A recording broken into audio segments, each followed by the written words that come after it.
Vamos a ver el reconocimiento bíblico de esta doctrina. ¿Por qué? La pregunta más importante no es si podemos justificar de alguna manera lógica, histórica o eclesiástica la doctrina de la Trinidad. La gran pregunta que nos debemos hacer ¿es bíblica esta doctrina? ¿Es lo que enseña la palabra de Dios? Finalmente, hermanos, nosotros no creemos en la doctrina de la Trinidad porque eso es lo que ha creído la Iglesia, ¿no? En última instancia no es porque nos parezca muy religioso o porque esa es la tradición. No lo creemos porque lo tengamos en la confesión de fe, ni porque aparezca en los credos antiguos. No creemos esto porque lo creyó Atanasio o lo defendió Atanasio, porque lo dice en el credo de Nicea. La pregunta básica que usted y yo deberíamos saber responder ¿es bíblico? ¿Esto es lo que enseña la palabra de Dios? Y por eso vamos a hablar del reconocimiento bíblico de esta doctrina. Debemos ser claros, por supuesto, que esta doctrina, la doctrina de la Trinidad, nos ha tenido que venir como revelación divina a través de la Escritura, siendo el único medio por el cual podemos conocer realmente a Dios. Eso quiere decir, hermanos, que nosotros no llegamos a la conclusión de la doctrina de la Trinidad por vía de observación ni de intuición. Es algo que está por fuera de nuestro alcance. Vamos a suponer que Dios no se haya revelado en la palabra de Dios como un Dios trino. ¿Hay alguna otra forma en que los seres humanos podemos llegar a esa conclusión? Al menos sabemos que Romanos nos dice que a través de lo creado el hombre puede llegar a una conclusión. Es que Dios existe y que ese Dios que existe es poderoso. Su eterno poder y deidad se hacen claramente visibles desde la creación del mundo, siendo entendidas por medio de las cosas creadas. Hermanos, pero además que todo lo creado testifica que hay un Dios y que este Dios es poderoso, no tiene más información esta revelación. Por eso nos es necesario que esta doctrina nos haya sido revelada por Dios. El conocimiento de esta doctrina no viene por intuición. Hay muchas cosas que los seres humanos hemos aprendido por intuición. La Trinidad no es una de ellas, ni por analogías. No podemos tomar ninguna analogía para decir, viendo esto, entonces puedo entender que Dios existe en Trinidad. No hay nada de eso. Es un conocimiento al que solo se puede acceder por la revelación especial de Dios, que está, por supuesto, en las Escrituras. Esto incluye que debemos aferrarnos completamente a lo que está revelado en la palabra de Dios. Y no podemos nosotros, al leer la palabra de Dios, escoger qué datos creer o no creer. Nosotros señalamos a las sectas, por supuesto, por omitir datos bíblicos. De hecho, si hay un pensamiento sectario, usted lo va a notar ¿en qué? En que no es fiel a toda la palabra, sino a partes. Así que si usted habla con un testigo de Jehová, él está entrenado a mostrarle a usted todos los textos que le hablan que el Hijo es menor que el Padre. ¿Sí ha hablado con alguno de ellos alguna vez? Se lo saben, pero no encuentran en la Biblia los textos donde el Hijo es llamado Dios, por ejemplo. ¿Por qué esa parcialidad? Pero ¿sabe algo? Que nosotros podemos caer en el error opuesto. No podemos dar explicación de por qué el Hijo es menor que el Padre. ¿Lo nota? Así que nosotros mismos a veces también escogemos qué cosas leer y creer de la Biblia y qué no. No es el punto, hermanos. Nosotros debemos ser fieles a la palabra de Dios. Dios se reveló y no podemos sino esforzarnos y ser fieles a todos los datos de la Biblia misma. Es cuando nosotros intentamos poner nuestro razonamiento por encima del razonamiento bíblico que resultamos mutilando partes de la Biblia, cayendo en desviaciones. Y aquí algo muy importante, hermanos, y escuchen lo que dije. El problema es cuando intentamos poner nuestro razonamiento por encima del razonamiento bíblico. Alguna persona una vez me dijo, ¿verdad que la doctrina de la Trinidad no es razonable? Si la doctrina de la Trinidad no es razonable, ¿qué le estamos diciendo a Dios? O sea, que un Dios que no es razonable creó un ser humano que sí lo es. Hermanos, lo que pasa es que la Biblia tiene su propio razonamiento. ¿Me hago entender? Nosotros tenemos un razonamiento y la Biblia tiene un razonamiento y el ser humano debe acogerse al razonamiento de la Biblia. Nuestro razonamiento no debe ser independiente del de la Biblia. Debemos subordinar nuestro razonamiento al razonamiento de la Biblia, pero hay otra cosa. Si bien la doctrina de la Trinidad no la podemos percibir solo a la luz de la razón, porque nos tiene que acompañar la fe, creo que la doctrina de la Trinidad no es irrazonable, sino suprarracional. ¿Entiende la diferencia entre irracional y suprarracional? Irracional es que no es lógico, que no se puede de ninguna manera justificar, es decir, que el agua moja o que la izquierda es la derecha. Eso es irracional. Suprarracional es que está muy por encima de nuestra razón, y creo que la Trinidad encaja allí, no en lo irracional, sino en lo suprarracional. ¿Sabe? Hay cosas que nuestra mente nunca va a poder entender, como un niño. Trate de sentar a Benjamín en las piernas y enséñele una ecuación matemática, enséñesela. Le doy un mes, le doy un año para que lo haga. 5 años le doy.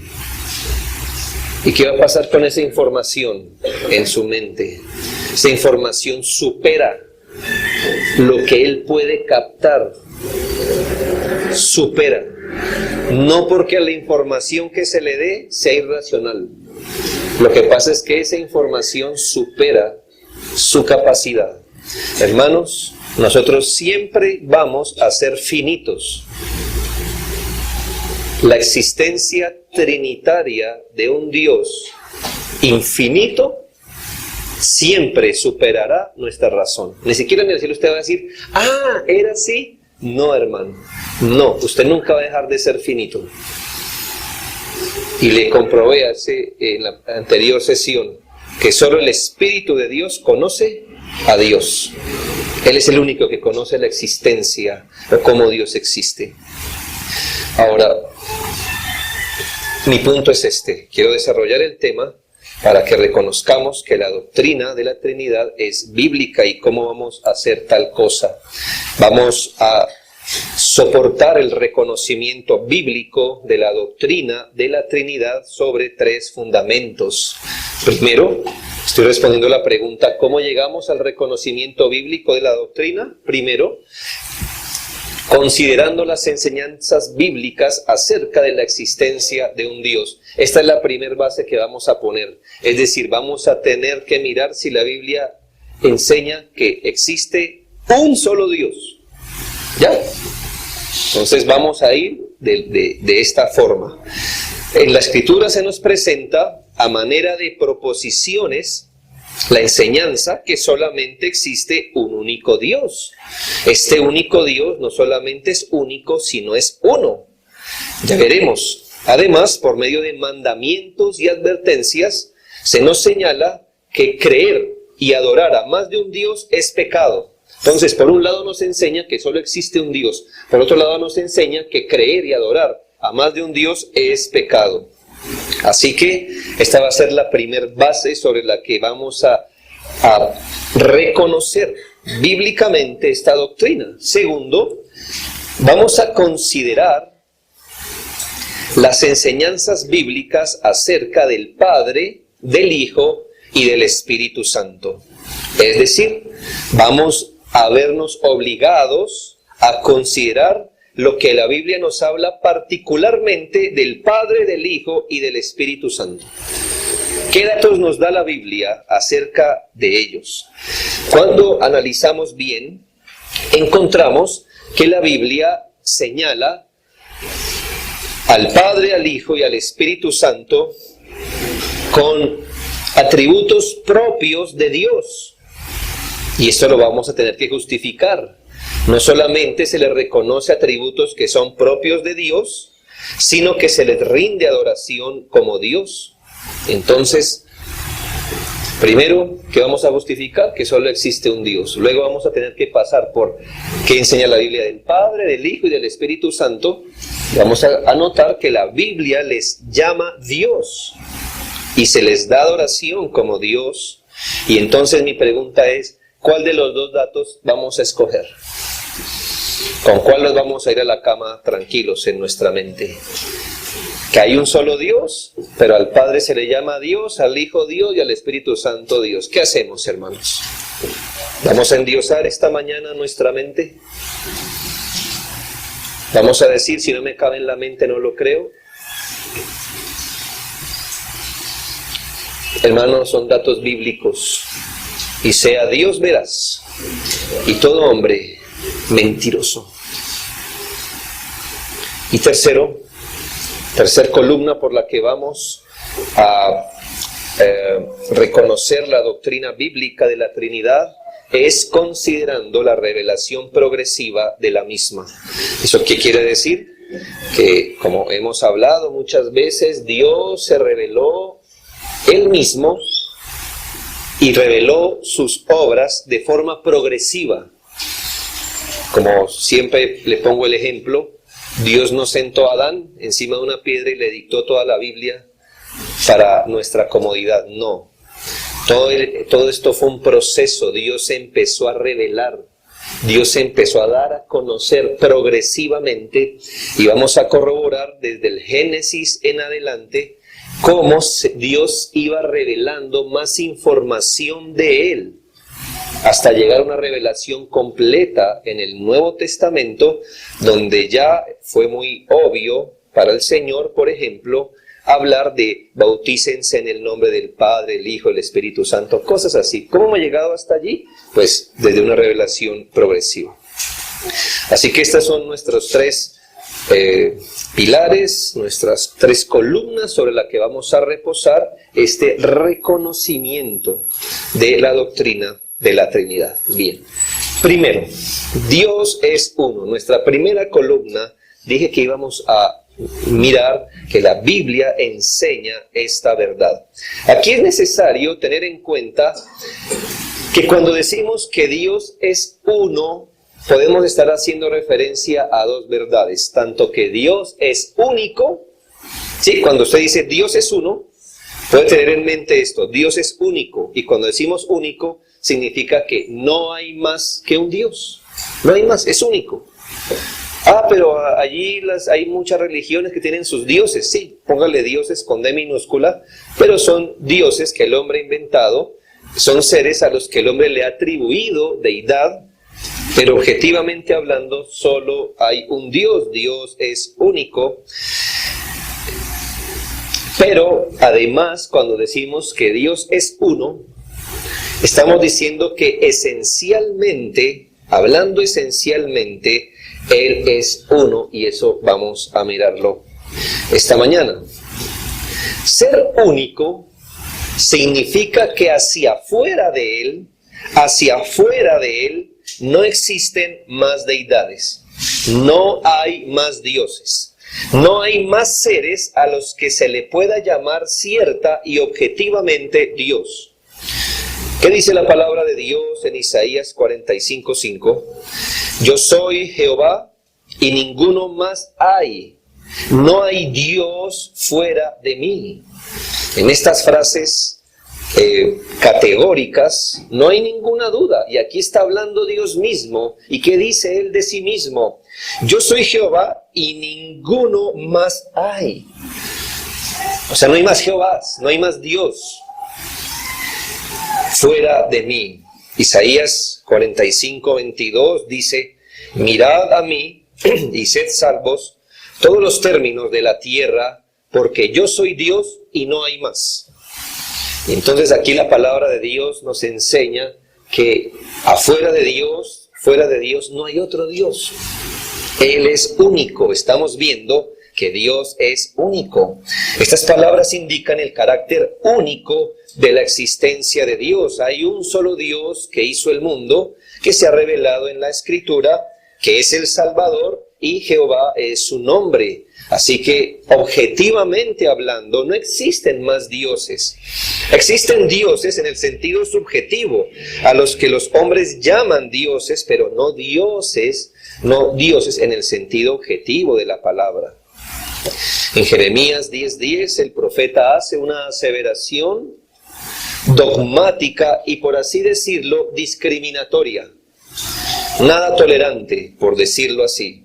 Jeremías 10:10 dice: mas Jehová es el Dios verdadero, Él es Dios vivo y Rey eterno, a su ira tiembla la tierra y las naciones no pueden sufrir su indignación. ¿Dónde está allí en este texto nuestra prueba de que solo existe un Dios? Si nota cómo le dice Jeremías: mas Jehová es el Dios. ¿Sí lo nota? El Dios. El Dios. No dice solo que es Dios, sino el Dios. Es decir, si yo digo carro, es distinto que si digo el carro, porque si digo el carro usted ya sabe cuál es. Así que Él es el Dios, no es un Dios entre muchos dioses. No estamos, cuando hablamos del Dios de la Biblia, no estamos al mismo nivel de los dioses del Olimpo. Hay muchos dioses, ¿verdad? Para todo hay dioses. No, hay un solo Dios, uno solo. Solo Jehová es el Dios verdadero. Y primera a los Corintios 8:4, el Nuevo Testamento, aquí Pablo, muy diciente, dice: acerca pues de las viandas que se sacrifican a los ídolos, o a los dioses, sabemos que un ídolo, ¿qué? Nada es en el mundo, y que no hay más que un Dios. Ahora, en un sentido objetivo, ¿existen más dioses? No, solo hay un Dios. Un ídolo nada es. Ahora, en un sentido subjetivo, es decir, de lo que la gente quiere creer, bueno, pues hay millones de dioses. Pero no objetivamente. Un ídolo nada es. Yo todavía veo cristianos que le tienen prevención a los ídolos. No son nada, no pueden hacer nada. Es que yo vi que el ojo se le hizo así. No hacen nada. La Biblia dice: tienen ojos. ¿Y qué? No ven. Cualquier cosa que usted haya visto es mentira de su mente. Ellos no hablan, ellos no lloran. Déjelos ahí, mañana los encuentra ahí. Ellos no piensan, ellos no pueden hacerle mal a usted. Ni bien tampoco. Así que váyase sacudiendo de toda esa superstición animista, de todo ese animismo, toda esa superstición que usted ve, que escucha, que mira, que la imagen le hizo. Y un ídolo nada es, nada. Primero los Tesalonicenses 1:9 dice: porque ellos mismos cuentan de nosotros la manera en que nos recibisteis y cómo os convertisteis de los ídolos a Dios, para servir al Dios vivo y verdadero. Sí, muchos de ustedes, al menos externamente, porque todos nosotros internamente hemos sido convertidos de los ídolos para servir ¿a qué? ¿Cuál es la otra opción de los ídolos? Servir al Dios vivo y verdadero, no hay más. Otro texto, Santiago 2:9, afirma: ¿tú crees que Dios es uno? Bien haces. Bueno, también los demonios creen y tiemblan, ellos son más sensatos, ¿verdad? Obviamente se mueven en el mundo espiritual donde ellos hacia el lado no ven otro Dios, sino solo uno ante el cual tiemblan. El punto es que hacia afuera de él, hermanos, estamos hablando de Dios como si fuera un humano. ¿Por qué? Porque, hermano, Dios es infinito, Dios lo llena todo. ¿Dónde está él afuera de Dios? ¿Dónde está él afuera de un ser infinito? Es que si él tiene una afuera, entonces él no llena todo. ¿Sí? ¿Me hago entender? Pero estoy hablando de Dios como si fuera un humano, como que afuera de él no hay más que un Dios. Pero adentro de él, y hermanos, debemos hacer así para que nuestra mente y la mía podamos entender, hacia adentro, en su naturaleza, escuche bien lo que voy a decir, la naturaleza de Dios es unitaria. La naturaleza de Dios es unitaria. Cuidado con esta palabra puesta en otra frase o en otro orden. Dije, la naturaleza de Dios es unitaria. No dije que en personas Dios es unitario. Dije en su naturaleza. Así que voy a ir a la diapositiva anterior. Bien. Bueno, aquí. Hacia adentro de él, la naturaleza de Dios es unitaria. Quiere decir que sus atributos son lo que él es. Para darme a entender, le voy a poner el caso del ser humano. El ser humano es compuesto. Nosotros los seres humanos somos compuestos. ¿Somos compuestos de qué? De una parte material a la que llamamos cuerpo y una parte inmaterial que le llamamos alma o espíritu. La palabra de Dios también en Santiago nos dice así como el cuerpo sin el espíritu está muerto. ¿Sí ve? La Biblia declara que somos compuestos. Ahora, cuando por la muerte algo irregular pasa, el alma o espíritu se sale del cuerpo, ¿cierto? A eso le llamamos ¿qué? Cuando el alma o espíritu abandona el cuerpo. Muerte. Así como el cuerpo sin el espíritu está muerto, pero aún así, cuando el espíritu abandona el cuerpo, ¿usted seguirá existiendo? Usted no deja de existir. Usted sigue existiendo en alma o espíritu. ¿Ve? Se alejó del cuerpo, pero usted es compuesto. ¿Ya entendemos qué es ser compuesto?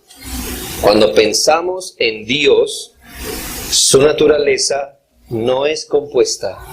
Su naturaleza es unitaria. Dios es sus atributos. Esencialmente, en su naturaleza, Dios es simple. Dios es simple, no compuesto como el hombre. Dios es simple. Dios es uno, esencialmente. Él no está compuesto de sus atributos. Él no está compuesto de nada. Él es Dios. Algo así. ¿De qué está compuesto Dios? De Dios. ¿Cuál es la naturaleza de Dios? Dios.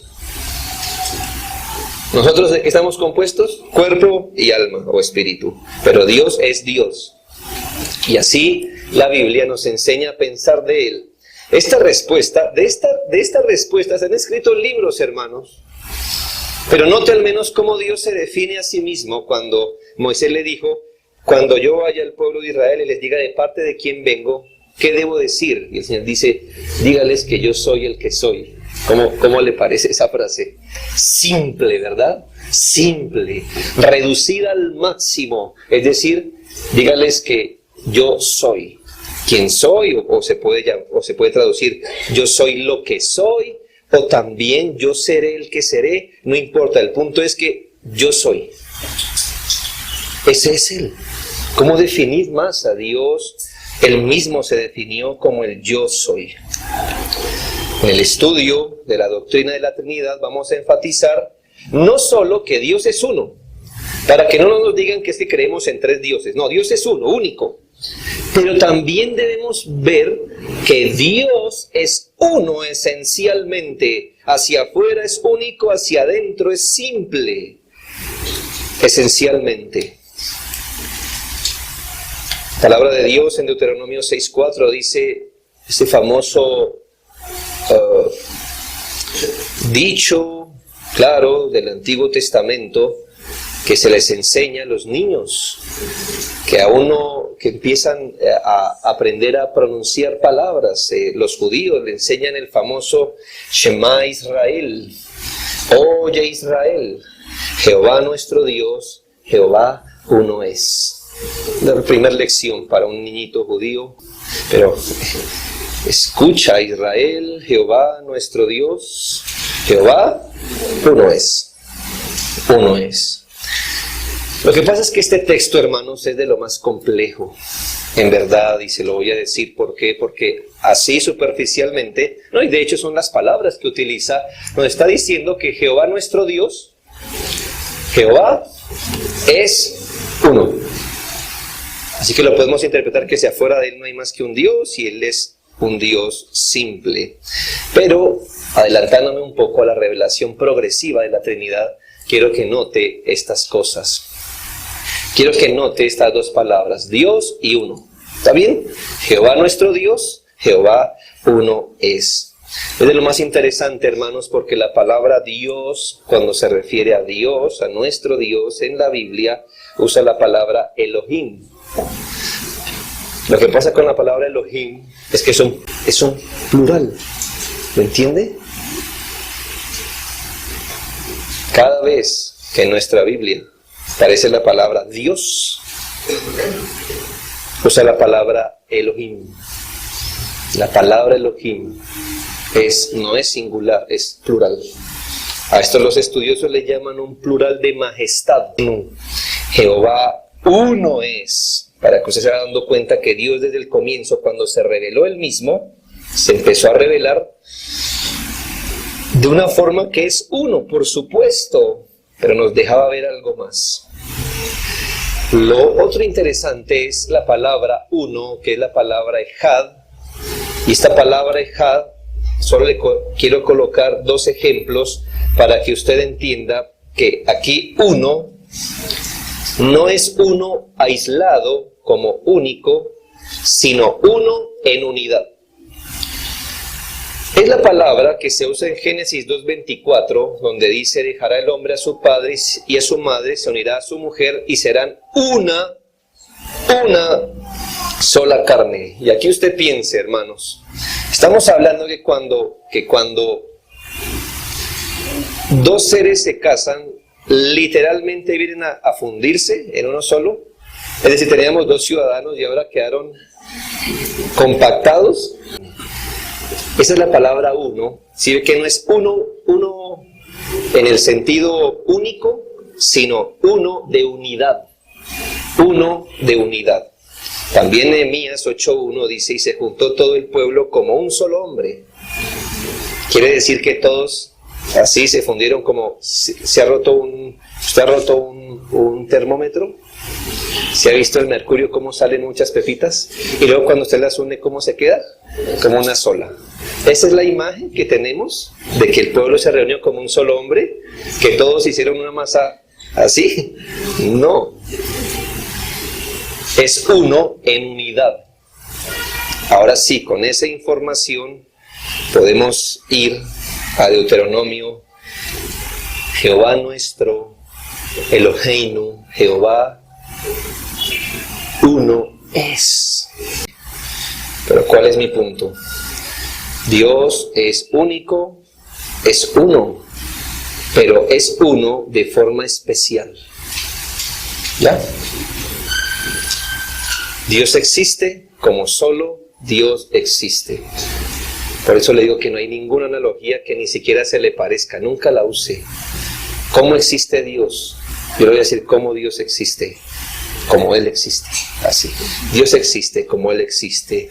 La mejor analogía de Dios es Dios. La semejanza de Dios es Dios. No hay semejanza, no hay cosa que podamos decir. ¿Cómo es que nuestro Dios es uno? Nuestro Eloheinu es uno. en unidad. ¿Cómo es? Pero eso dice la Biblia. ¿Qué escogemos, hermanos? ¿Con qué dato nos quedamos? Así que, hermanos, he querido comprobarle al menos, creo que es de lo que menos sufrimos hoy nosotros, y es que si nos dijeran Dios es uno, todos los evangélicos cristianos diríamos sí, Dios es uno, no tenemos problema, no somos politeístas, creemos en un solo Dios. Quizá el mayor desafío es entender que Dios en su ser esencial no está compuesto, sino que Dios está llenito de Dios. Dios es Dios, Dios solamente es Dios, esa es su naturaleza esencial. Así que vamos a aplicar esto brevemente. Primero, nosotros debemos advertir al acercarnos, y entre paréntesis le digo que esa es nuestra primera columna. He acabado la justificación de la primera columna, pero las demás no van a ser así tan sencillas, pero la primera, como le digo, es lo que más estamos acostumbrados a escuchar. Así que advirtamos que nuestra doctrina trinitaria no sea la de un Dios compuesto por sus personas. Mucho cuidado con eso. Usted puede tener la palabra correcta en la boca, Trinidad, y el concepto errado en la mente. Y usted puede entender que Dios está compuesto de sus tres personas. Si usted se imagina así a Dios, que una parte es el Padre, otra parte es el Hijo, el Espíritu Santo, y por eso usted ya explicó la Trinidad así. Mire, un solo Dios, ¿verdad? Sí. Un solo triángulo, ¿verdad? Sí. ¿Y cuántos triángulos hay adentro? Tres y uno. Ajá, se la expliqué. Hermano, este cuadro es errado bíblicamente. Este cuadro haría un Dios que está compuesto de tres personas. Dios no está compuesto. Dios no está compuesto de Padre, Hijo, Espíritu Santo. Usted dice, no, es que esa imagen está mala. Yo me la hice con un círculo, dividido entre tres. Lo mismo. Con tres círculos entrelazados. Lo mismo. Dios no está compuesto. Es decir, esta frase está mal. A Dios lo componen tres personas. No. Debemos advertir que nuestra doctrina trinitaria no sea, cuidado, que no sea la de un Dios compuesto por sus personas. Nuestra mente finita siempre buscará una analogía para no tener que descansar en el misterio divino. Así es más fácil pensar de una manera material y física en Dios. Hermanos, no hay nada físico. Lo hubiera traído aquí delante de ustedes para decirles, hermanos, no lleguen más, así es Dios y ya. No puedo hacerlo, nadie lo haría. Nuestra confesión de fe la llamó una sustancia, para hablar de su naturaleza. ¿Sí? Una sustancia, un poder, una eternidad, teniendo cada uno, es decir, Padre, Hijo y Espíritu Santo, teniendo cada uno toda la esencia divina. O sea que cada uno de ellos tiene la esencia divina, pero la esencia indivisa. La esencia no se puede dividir. Dios es uno en naturaleza, en esencia, y esta, como implicamos, de su espiritualidad, no se puede dividir. Su existencia es simple. Dios no está compuesto, y al hablar de las personas de la Trinidad debemos cuidarnos de pensar a Dios como que lo componen tres. A Dios siempre se le puede llamar Dios y se le debe llamar Dios, nunca dioses. Pensar en la Trinidad de esta forma es un error. Dios existe en tres personas. No hay más que un Dios. Dios no puede compartir su divinidad con alguien. Si esto fuera verdad, vamos a suponer, no estoy diciendo que sea verdad, pero vamos a tratar de bloquear ya esto en su mente. Vamos a decir que Dios es un atributo, déjeme pensar en un atributo que case, que pueda... Dios es infinito en sabiduría, ¿cierto? O sea que estamos diciendo que todo Dios está lleno de sabiduría, que no hay una parte pequeña donde Él no sea sabio, ¿está bien? Si este cuadro es verdad, ¿Cuánto porcentaje de sabiduría tiene cada persona entonces? ¿Sí? ¿Ya me entendí el punto? Entonces te tendría que decir, si todo esto es infinito en sabiduría y Dios está compuesto entre 3, entonces dividamos lo infinito entre 3. ¿Cuánto le da? Bueno, 33%. Bien. Si cada uno tiene la tercera parte de la sabiduría, entonces él no es todo sabio. Ni él tampoco, ni él tampoco. Que acabamos de leer. Un poder, una sustancia. Ellos no comparten un tercio de poder. Ellos, cada uno son 100% Dios y son 100% poderosos, 100% sabios. Por eso esta imagen nunca la úsela para cualquier cosa. Decir, este es mi papá, mi mamá y este soy yo. No, cualquier cosa, pero la Trinidad nunca la use, no use un dibujo. Dios no se puede representar por nada. La existencia trinitaria de Dios, lo quiero decir. Ahora usted dirá, eso es difícil de entender. Sí, hermanos, lo que pasa es que la existencia espiritual es algo que todavía no podemos entender. Y por un momento permítame alejarme de Dios y decir, nosotros también somos seres espirituales, le dije. No solo somos espirituales, pero tenemos una parte espiritual. ¿Me hago entender? Aún eso es complicado de entender para nosotros si no se ha puesto a pensar. Se dice, no, es que Dios, ese ser espiritual es complicadísimo de entender. ¿Usted sí entiende su espiritualidad? Bueno, le quiero poner a pensar esto. Según Juan 4:24 nos dice que Dios es espíritu, ¿ya? Dios es espíritu, esencialmente es espiritual. Lo que quiere decir que un ser espiritual no está sujeto a las contingencias de la materia. ¿Cuáles son las contingencias de la materia? Cambia, ocupamos un espacio, ¿qué otra cosita? Se puede dividir. Bueno, un espíritu no sufre de eso, porque es espíritu, ¿sí? Dios es espiritual. Él no está sujeto a las contingencias de la materia. Ahora, ¿qué dice Santiago 2:26? Porque como el del cuerpo sin el espíritu está muerto, así también la fe sin obras es muerta. ¿Qué es lo que está muerto según esto? Bueno, el cuerpo. El cuerpo es el que muere. El cuerpo sin el espíritu está muerto. Y entonces aquí yo pudiera preguntarle basado en este texto, hermanos, ¿de cuántos espíritus cada ser humano está compuesto? Según este texto. Ahora, hermanos, piensen esto. Lucas 8:30, y le preguntó Jesús diciendo, ¿cómo te llamas? Y le dijo, Legión, porque muchos demonios habían entrado en él. Entonces aquí tenemos nuestra existencia espiritual, ¿verdad? A que le puede caber un espíritu, y en el caso de un endemoniado, le puede caber una legión. Si hacemos caso de la palabra legión, si fuera literal, una legión romana se componía entre 4.000 y 6.000 soldados.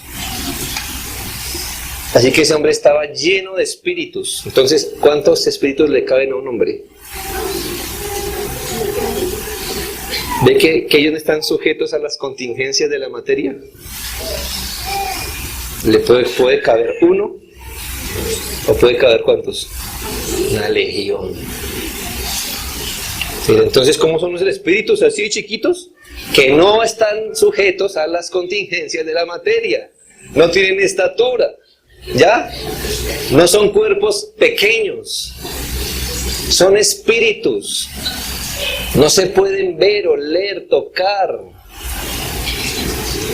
Pero misteriosamente uno está dentro de nosotros. Y somos vivos por eso, tenemos un alma.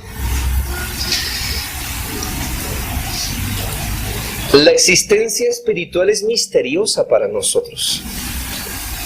Aún nuestra existencia espiritual, cuanto más misterioso debe ser el que es llamado en Hebreos 12:9, Padre de los Espíritus. ¿Ah? ¿Cuánto más usted cree? Así que usted dice, no podemos ni siquiera definir nuestra vida espiritual, ¿ya definiremos al Padre de los Espíritus? No, hermano. Su existencia es esencialmente espiritual y supera todo lo que podamos comprender. ¿Sí? Así que si logré que esto se vaya de su mente, se ha echado fuera como una legión, muy bien, lo hemos logrado hoy. Segundo, tengamos cuidado que nuestra doctrina trinitaria no sea una especie de triteísmo. Uy, aquí mucho peligro. ¿Qué es triteísmo? La creencia en tres dioses. Tres dioses. No es la creencia de tres personas, sino de tres divinidades. Y por eso me esforcé en la sesión pasada en distinguirle esencia y persona. Esencialmente Dios es uno, en persona son tres. No podemos decir que esencialmente son tres, porque si decimos que esencialmente son tres, estamos diciendo que hay tres dioses. Son tres en persona, no en esencia. Y ahí está la confusión, porque algunas sectas nos dicen que nosotros creemos en tres dioses. Algunas sectas levantan esta acusación solo porque se empeñan en subordinar a las matemáticas lo que es un misterio. Hermanos, una cosa es esencia, otra cosa es personas. En esencia, solo Dios es uno, en persona son tres. Nunca diga en esencia son tres. En esencia, Dios es unitario. En persona, ¿verdad? Es plural. Son tres. Nunca diga que en esencia son tres. Porque si hay tres, esencialmente Dios, ¿verdad? Otra vez volvemos a caer en el mismo error. Estamos hablando de un triteísmo. Es un solo Dios, una sola naturaleza, un solo poder. Este es Dios. Sin duda que ha habido ejemplos de triteísmo en la historia. Hay trinidades paganas, por así decirlo, pero no es nuestro caso. Creemos, según las Escrituras, que solo hay un Dios y este Dios es uno. Entonces podemos afirmar, no sé si lo coloqué aquí, no sé si, creo que podemos afirmar que el Padre es Dios, que el Hijo es Dios, que el Espíritu Santo es Dios y que tenemos en total un solo Dios único y verdadero en tres personas distintas. Ya, hermano, no crea otra cosa que no sea esto. Podemos decir, se lo repito, que el Padre es Dios, que el Hijo es Dios, que el Espíritu Santo es Dios y que tenemos en total un solo Dios único y verdadero en tres personas distintas. Por último, hermanos, como me he esforzado en decirle, esto no es chicle para el alma. Es decir, el chicle no alimenta, pero lo entretiene, ¿verdad? Esto no es chicle para que usted diga, ay, mire estas cosas tan elevadas que nos pone a pensar aquí la Biblia, para entretenernos. Cuando no pueda dormir, no cuente ovejas, piense en esto.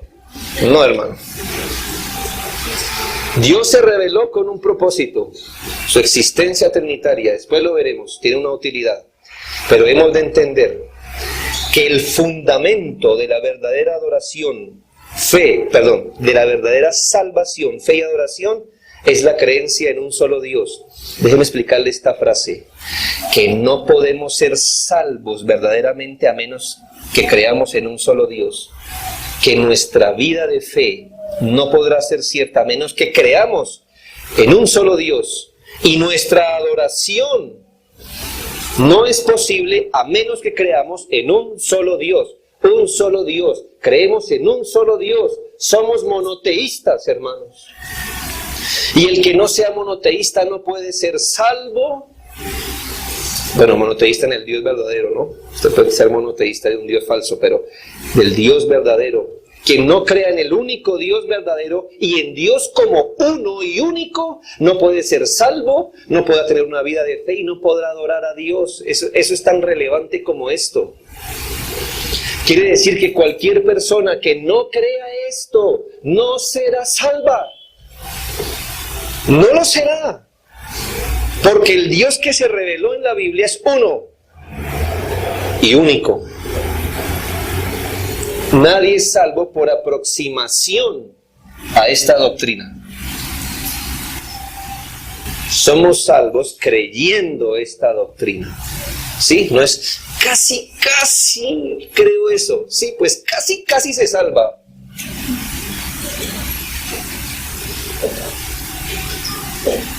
Es creyendo esto. Y por eso, hermanos, debemos predicar, para que la gente se convierta de sus ídolos a Dios, y sea un ídolo de un solo Dios que Él mismo ha creado, un Dios que le cabe en la mente. Debemos enseñar esto. La gente debe creer en el Dios que se reveló en la Biblia, y este Dios en la Biblia es uno solo. Note, la salvación del alma está ligada a reconocer y creer en un solo Dios.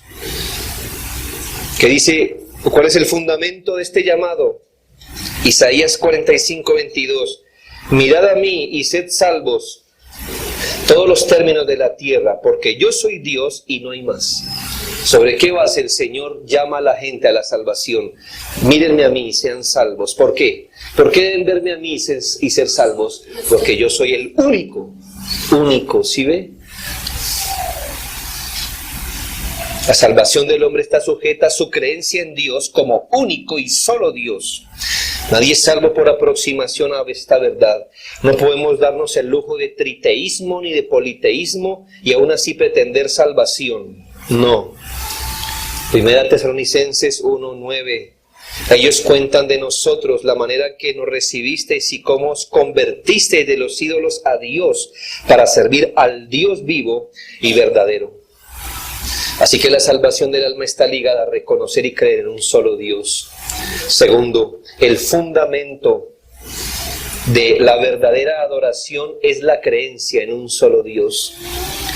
Es decir, hermanos, solo podremos adorar verdaderamente si nuestra creencia en Dios es en un solo Dios único y verdadero. Oye, Israel, Jehová nuestro Dios, Jehová uno es. Pero el texto siguió.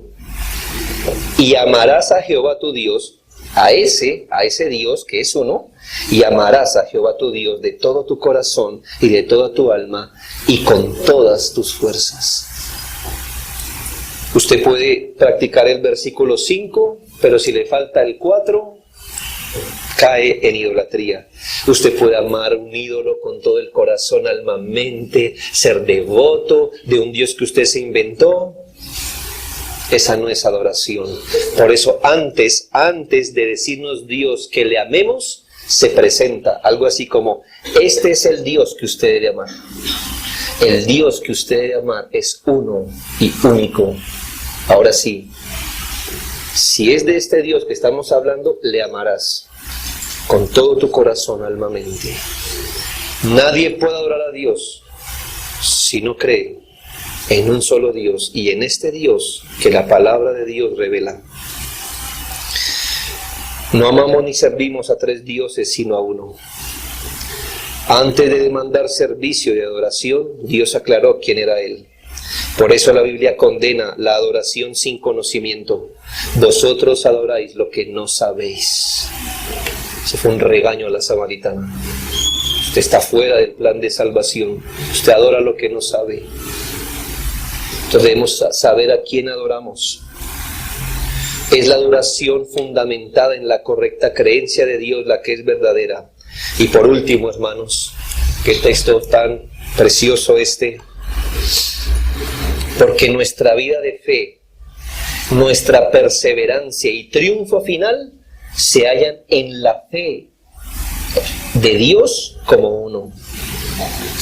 Sí, hermanos, ya que por la fe estamos firmes, por la fe nos sostenemos,